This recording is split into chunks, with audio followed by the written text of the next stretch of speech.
नमस्कार नीमच, मैं हूं दीपक खताबिया और आप देख रहे हैं MP44 न्यूज़। विधानसभा चुनाव आते ही तमाम नेता गांव, गली, मोहल्ले, सड़कों पर निकल पड़े हैं जनसभा निकलने।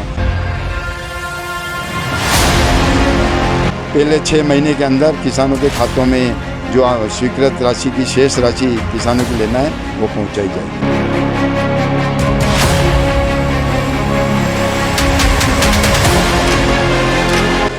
विधानसभा चुनाव के अंदर आपको हार का कारण क्या करा?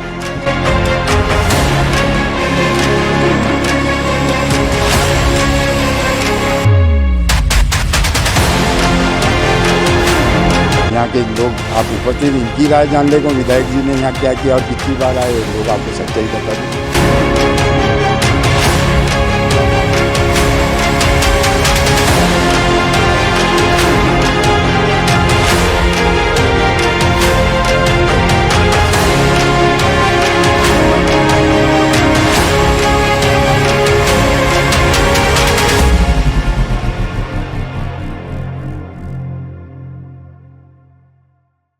क्या लगता है कांग्रेस इस बात पे श्योर होगी, सरकार इस बार 100% कांग्रेस की बन रही?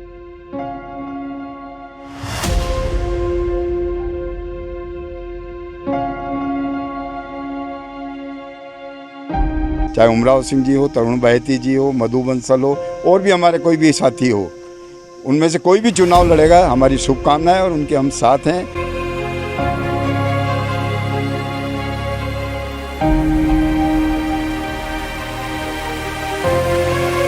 लेकिन मुख्य प्रयास ये है कि उसमें नीमच विधानसभा से कांग्रेस का विधायक जीत के जाए।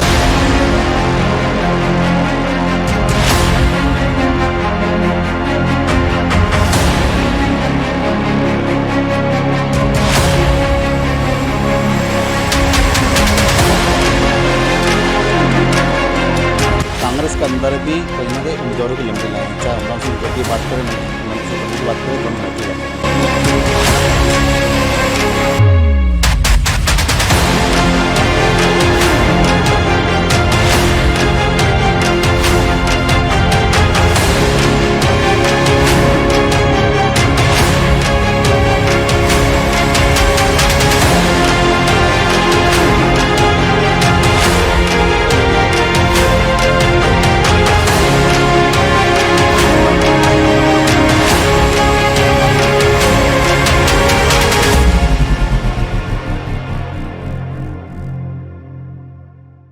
नमस्कार नीमच, मैं हूं दीपक खताबिया और आप देख रहे हैं MP44 न्यूज़।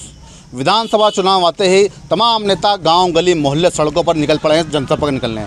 उसी कड़ी में आज पूर्व विधायक नंदकिशोर पटेल नीमच विधानसभा के अंतिम गांव विष्णिया में गांव के लोगों से मिल रहे हैं। किस तरह का उनका जनसभा के क्या विधानसभा की तैयारी है, जानेंगे पूर्व विधायक नंदकिशोर पटेल से। सर, स्वागत है MP44 में आपका। लगातार नीमच के विधानसभा में आप गांव, गली, मोहल्ले, कस्बों में घूम रहे हो, किस तरह से जनता से जनसंपर्क कर रहे हो? ये विधानसभा की तैयारी है, ये चुनाव का टेलर है?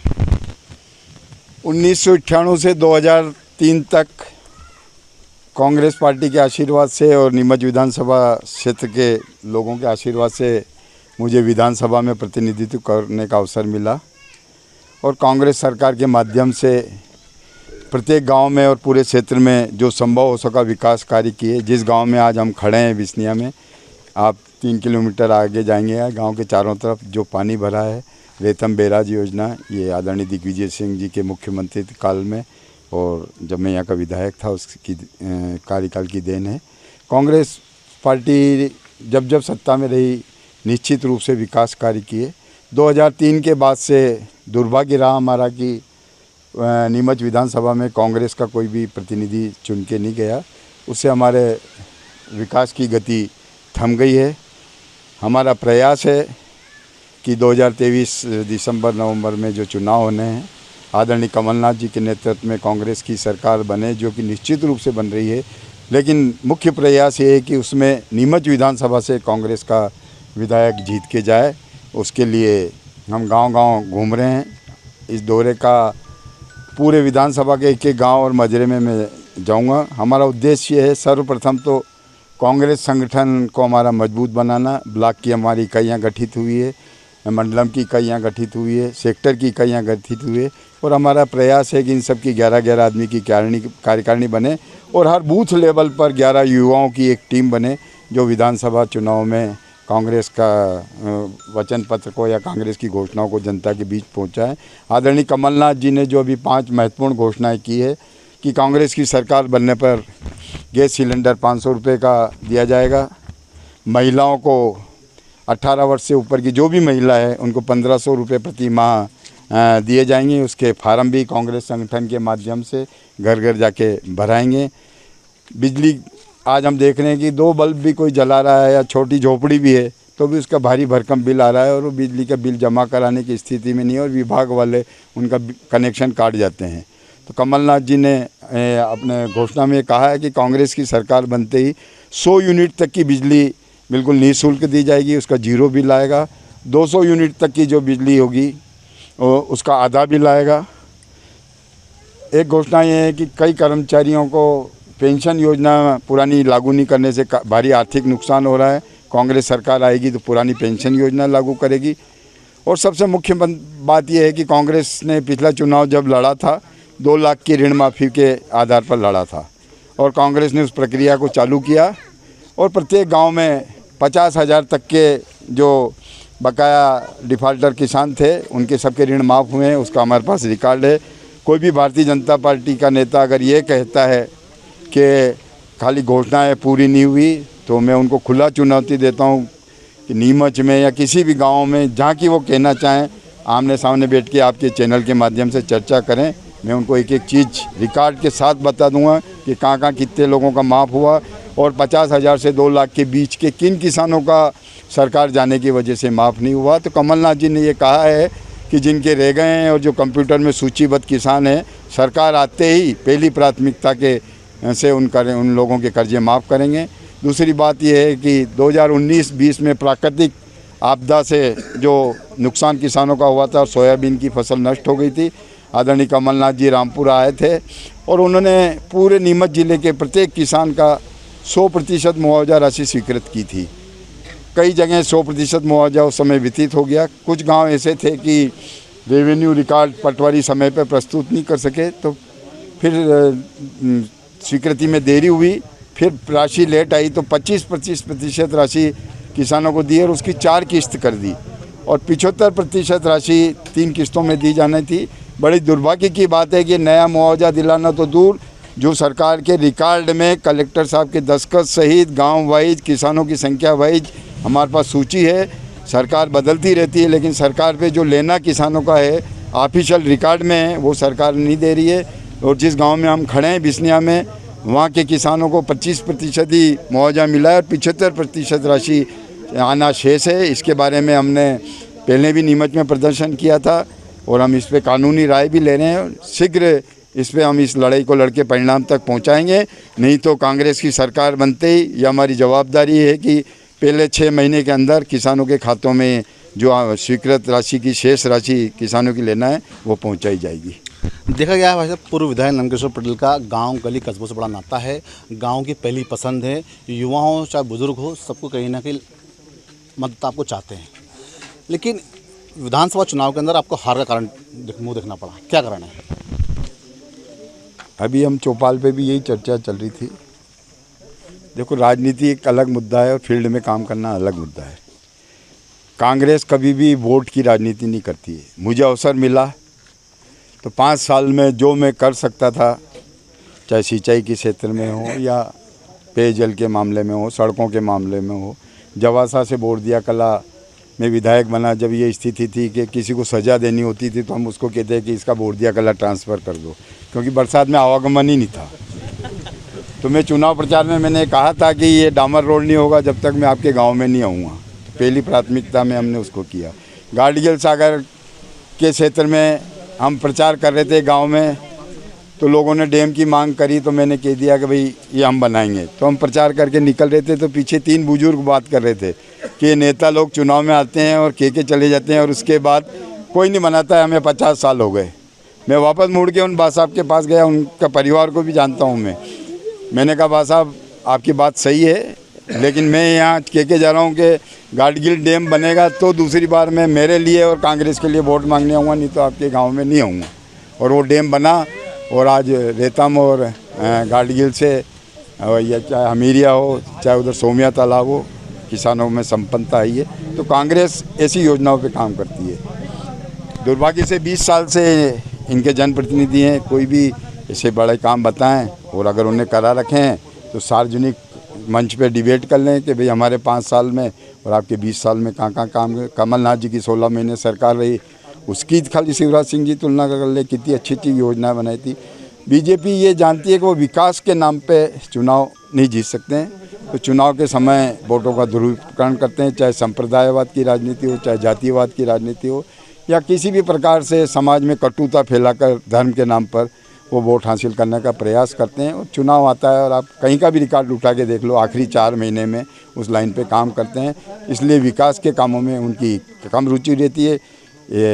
मैं तो हारा हुआ यहाँ का विधायक हूँ, यहाँ के लोग आप उपस्थित इनकी राय जान लेगा विधायक जी ने यहाँ क्या किया और कितनी बार आए, लोग आपको सच्चाई बता देंगे। धन्यवाद। जैसा कि आपने कहा कि लगातार जनसंपर्क कर रहे लोगों से मिल रहे हैं, कांग्रेस के अंदर भी कहीं ना कहीं उम्मीदवारों की लंबी लाइन है, चाहे उमराव सिंह गुर्जर की बात करें, नंदकिशोर पटेल की बात करें, तरुण भाटी की बात करें। गाँव की पहली पसंद आप हो, गाँव के बीच के अंदर नंदकिशोर पटेल को एक चाहते हैं कि अभी जो बात चल रही है चौपाल पे कि आप चुनाव लड़ो, जनता आपको चाहती है, तो ऐसे में किस तरह से जनता की इस बार मांग है कि नंदकिशोर पटेल चुनाव लड़ना चाहिए और जनता के बीच में आना चाहिए? एक बात मैं आपको स्पष्ट कर दूं, जो मैं भ्रमण कर रहा हूं इसका 100% उद्देश्य है कांग्रेस मजबूत हो और कांग्रेस का विधायक मजबूत हो, नंदकिशोर पटेल मजबूत हो, इसके लिए मैं नहीं घूम रहा हूं। मेरा उद्देश्य है कि कांग्रेस का विधायक बने। पार्टी का मैं एक सिपाही हूँ, मुझे अवसर देगी तो हम पूरे ताकत से लड़ेंगे और दूसरे को अवसर देगी तो दोगुनी ताकत से लड़ेंगे। जो भी नाम आपने गिनाए हैं, चाहे उमराव सिंह जी हो, तरुण भाटी जी हो, मधु बंसल हो, और भी हमारे कोई भी साथी हो, उनमें से कोई भी चुनाव लड़ेगा, हमारी शुभकामनाएं और उनके हम साथ हैं। ये आप इसको बांटने का प्रयास मत करो, कांग्रेस पार्टी एक है और हम मिलकर चुनाव लड़ेंगे। जैसे कि आपने बताया कि क्षेत्र के अंदर कई विकास के काम किए आपने, जैसे कि आपने बताया कि क्षेत्र विकास के काम, चाहे रतमराज की बात करें, गाडगिल की बात करें, कुछ समय बाद विधानसभा चुनाव है, चुनाव को लेकर हर जनप्रतिनिधि अपनी भी तैयारी कर रहे हैं, चाहे भाजपा हो कांग्रेस हो। अगर सरकार कांग्रेस की आती है तो किस तरह से अधूरे काम है वो पूरे होंगे? गांव-गांव घूमकर हम उस गांव की मुख्य समस्या क्या है, चौपाल पे बैठ के गांव वालों के बीच में ही संकलन कर रहे हैं। अभी पूरा नीमच विधानसभा का भ्रमण होने के बाद उन सब समस्याओं को हम विभाग वाइज संकलन करके और जिला कांग्रेस के माध्यम से नीमच में जो विभाग के अधिकारी हैं या जनप्रतिनिधि उनको एक ज्ञापन देंगे और जो समस्याएं हल होने जैसी उनको समाधान कराएंगे। और अगर हल नहीं हुई तो ये कांग्रेस पार्टी का वादा है कि हमारी सरकार आने के बाद जो चौपालों पे हम समस्याएं इकट्ठे कर रहे हैं, प्रथम 1 साल में उनमें से 90% समस्याओं का समाधान हो जाएगा। जैसा कि कमलनाथ जी ने भी कई घोषणाओं की घोषणा कर दी है, ऐसे में नारी सम्मान की बात हो, गैस की बात, सिलेंडर की बात हो, क्या लगता है कांग्रेस इस बात पर श्योर होगी? सरकार इस बार 100% कांग्रेस की बन रही है? बिल्कुल, आप तो मीडिया वाले उनसे ज़्यादा घूमते हो, हमारे सामने तो कांग्रेस की बात करते हैं।